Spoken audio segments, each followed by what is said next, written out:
move it around and swivel so it's out of the way.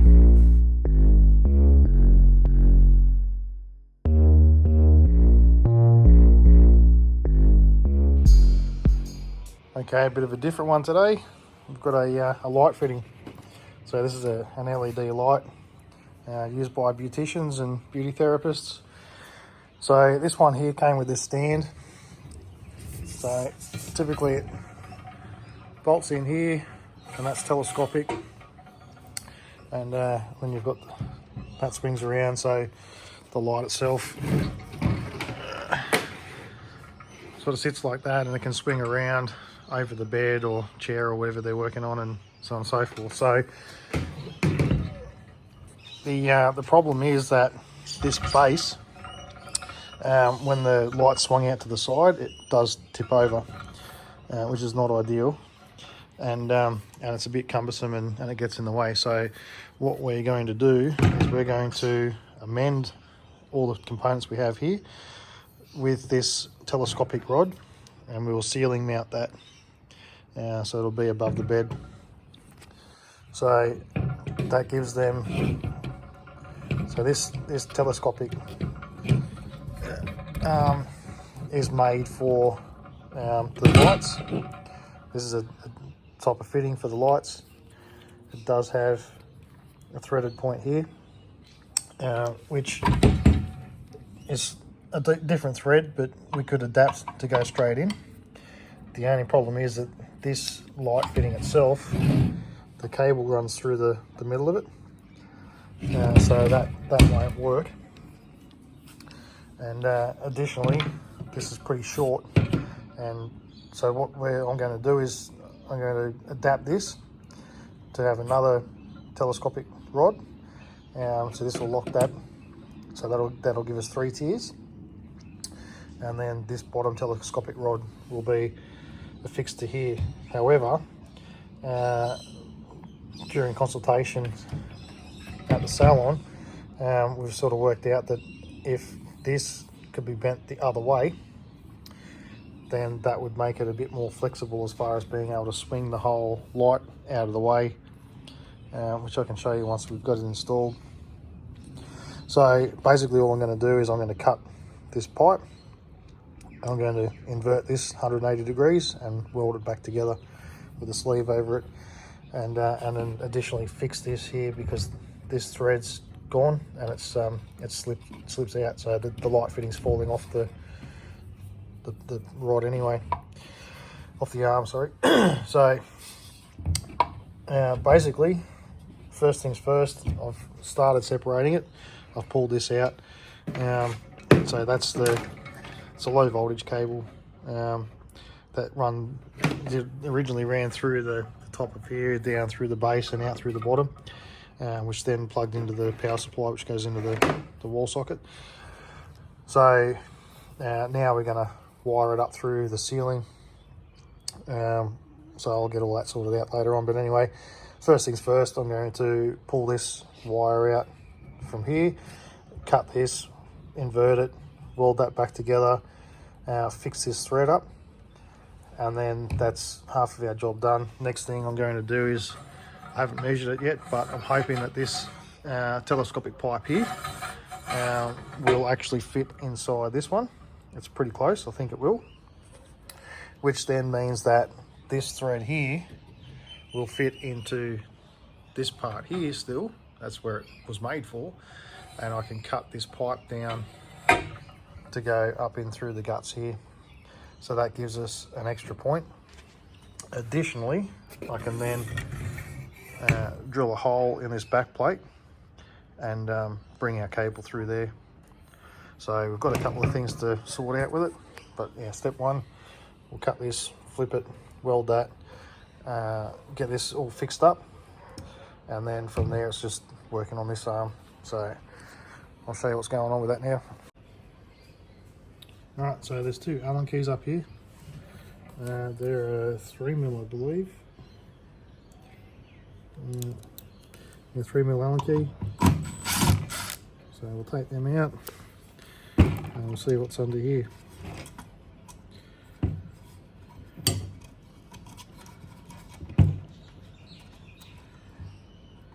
So this is all falling apart on the inside.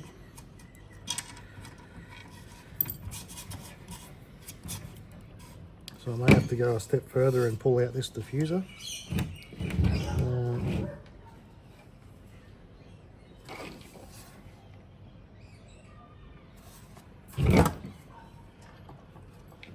Okay, so the end just pops off. Well, it just looks like it's going to be a plastic diffuser in here. Standard opaque diffuser.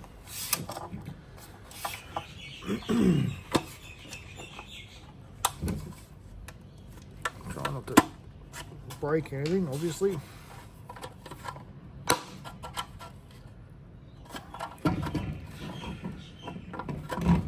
So I've already been told this light fitting is a $500 light fitting.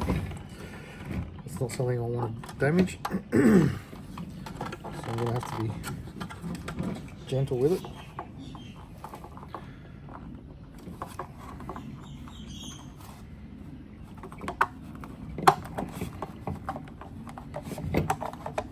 Go.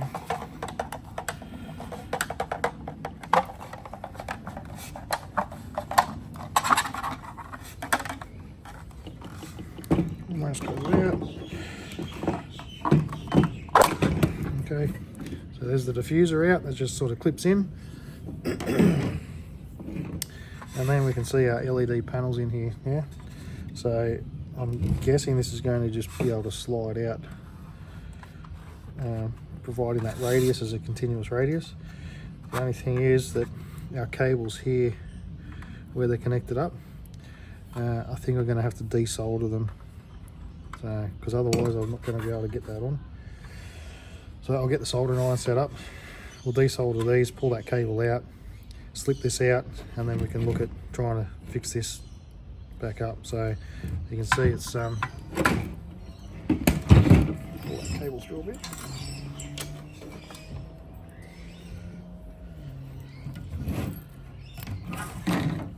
This all sort of bolts together.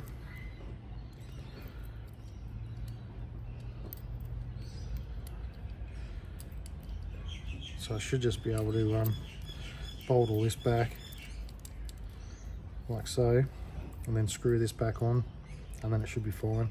The only thing is though that I need to pull this cable out, and the end here will not fit through this end here. As you can see, it's quite a bit bigger, so that is not going to work for getting through here. So I'll have to desolder it, pull it out. Okay, so we've got our red positive V plus on this side. Let's heat this up.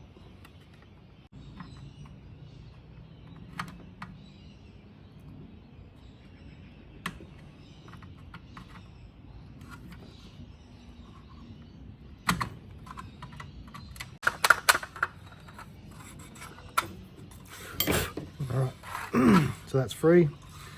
And we can just solder back onto those two spots after. Now I can pull this cable out all the way. Get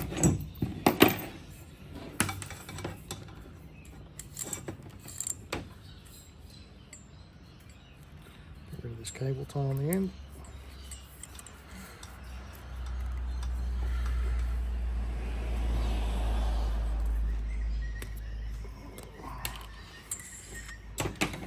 Right, so now this tube has got nothing in it, and I can cut that in half and weld it up.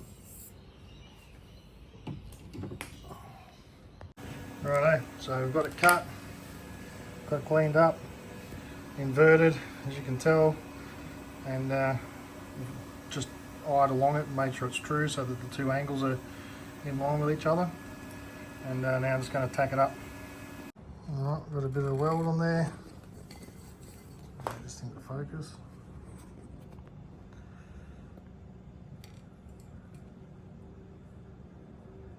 So it did, because it's very, very thin, so you got to take it easy, but yeah, it did blow holes in a couple of spots. So I'll sand all this back and smooth it out, and then it's ready for paint.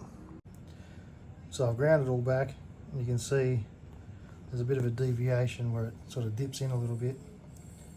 All right, it's the whole way around because I've ground that little bit of material off, and obviously the thickness of the powder coating, it all adds up. So I'm just going to put a little bit of body filler in here, and that'll fill all these little imperfections and pits, holes around there too. It is very, very strong, so I'm putting a lot of force into that. It's not bending or deviating or anything at all. So, and we've ended up pretty true as far as our bends are concerned too. I can sort of line you up so you can see the angle of the bends. It's straight up, straight down.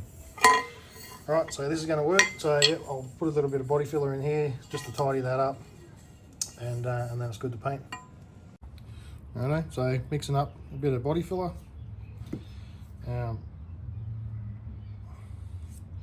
Probably going to see this on 2 videos, but anyway, this is plenty of body filler. So I've got just a little bit I need for the bumper, and then the rest of this is going to go onto this this light post. All right, so that's heaps of body filler there. So the way you mix it, ratio wise, is a bit of hardener. So the size of a pea to the golf ball size of body filler. I don't have a golf ball size of body filler, so as you can appreciate, I don't require a great deal of hardener. So that tiny little bit is way too much. It is quite a cold day today, so I'll deal with it. Just mix it in until you get a consistent colour.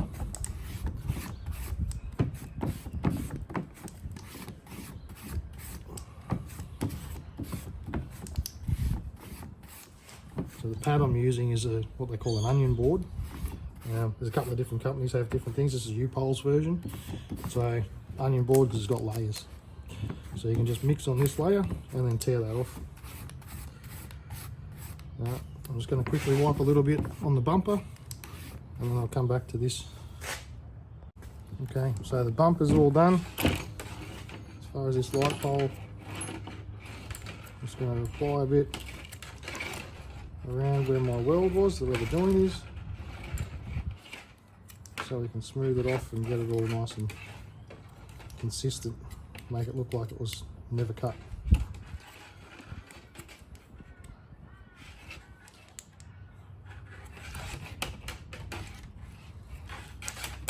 We want enough, but we don't want too much because it's more that we've got to sand out.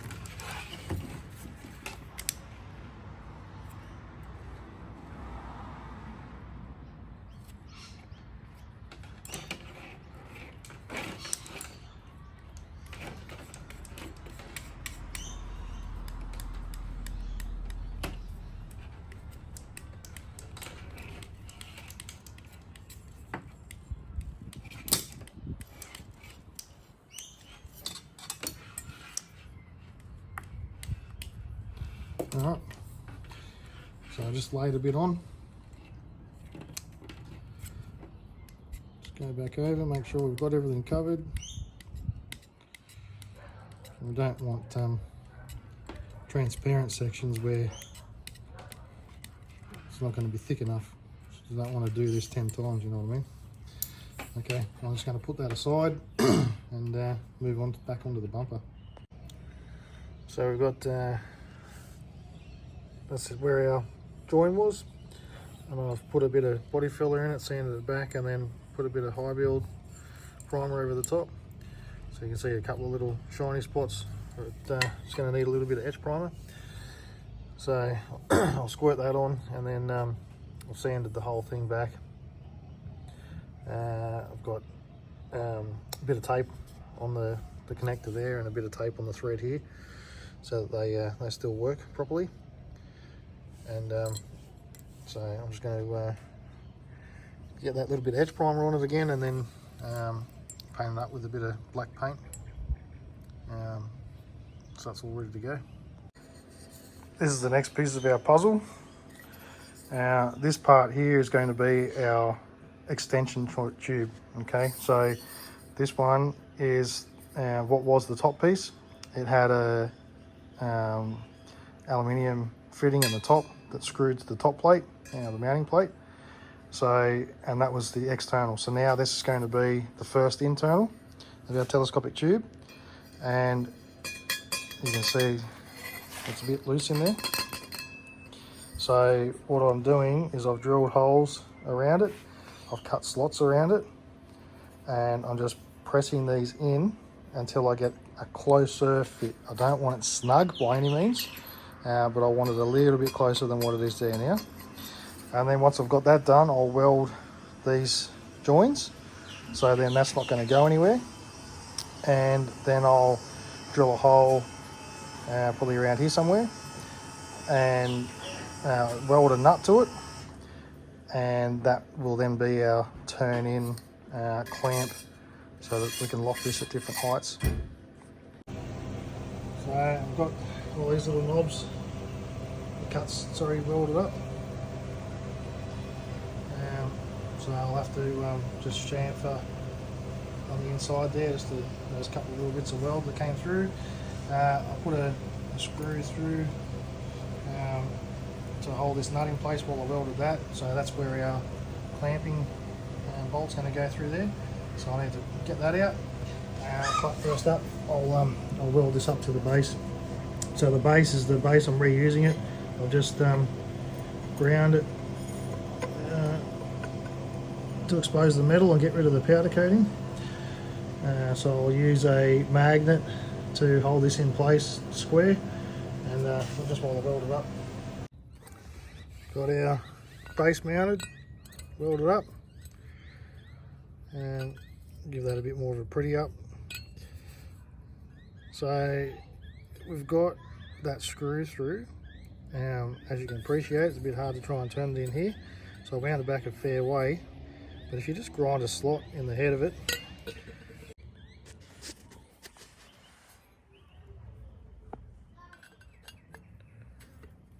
and just screw it through.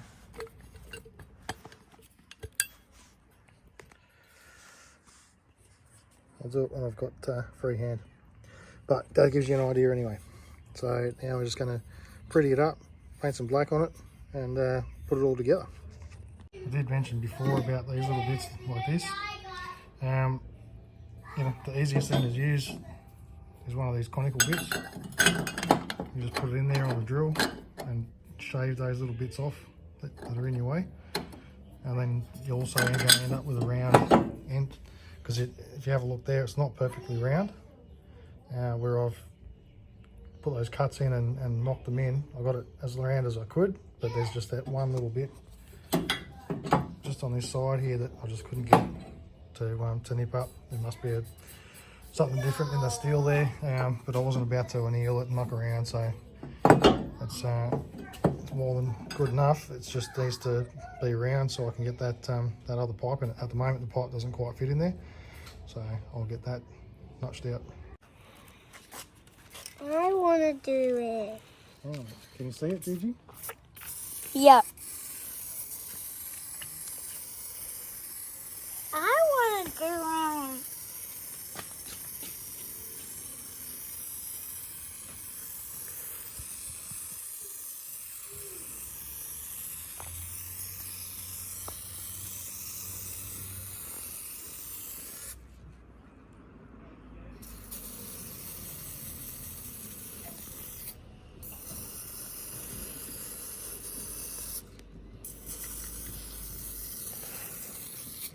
Ew, it's disgusting. Right, did you get it all? Yep. Okay, you can stop it now. I'm recalling the ground. Here we are, all installed.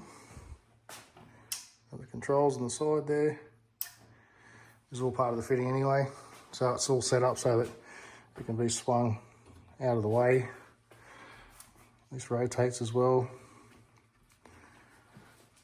Okay, and then we've got our telescopic point here. We can back that off and slide that down. to any desired height. Okay, and then it can actually go further again on this additional point here. Alright, but obviously that's probably a little bit too low.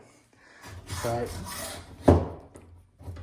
I've just been going through with Tennille, and pretty much this height, and even when this is all the way up, is acceptable for her, so that's good. Winning.